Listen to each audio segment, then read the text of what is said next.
7 ते 8 वर्षाचा मुलगा नदीतून वाहत असल्याचे पाहताच तरुणाने उडी घेतली. त्याला बाहेर काढलं, पण त्याची काहीच हालचाल होत नव्हती.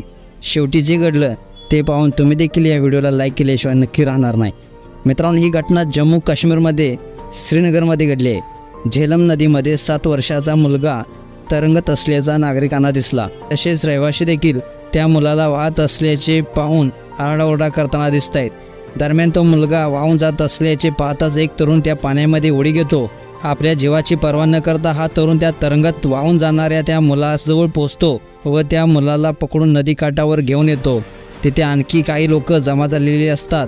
या मुलाला तिथे बाहेर काढल्यानंतर म्हणजेच नदीकाठावर आणल्यानंतर त्याला पहिल्यांदा तिथे झोपवतात व त्याच्या शरीरामधील पाणी काढण्याचा प्रयत्न करतात.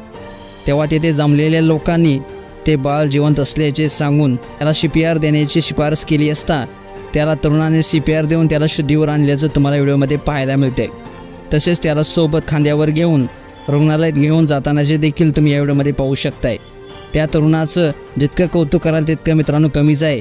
हा चिमुकला त्या नदीमध्ये वाहत चालल्याचे पाहून आपल्या जीवाची पर्वा न करता त्याने त्या चिमुकल्याला वाचवण्यासाठी त्या नदीमध्ये उडी घेतली. त्याला सुखरूपरित्या बाहेर काढलं, पण बाहेर काढल्यानंतर त्याची हालचाल होत नाही म्हटल्यावर त्याला CPR देऊन वाचवलं आणि शुद्धीवर आल्यानंतर त्याला रुग्णालयात नेऊन पोहोचवलं आणि त्याचा जीव वाचवला. त्या तरुणासाठी एक लाईक नक्कीच बनतो. मित्रांनो, तुम्हाला हा व्हिडिओ कसा वाटला नक्कीच कमेंट्स करा आणि SS स्पोर्ट्स या चॅनलला सबस्क्राईब करायला विसरू नका. धन्यवाद.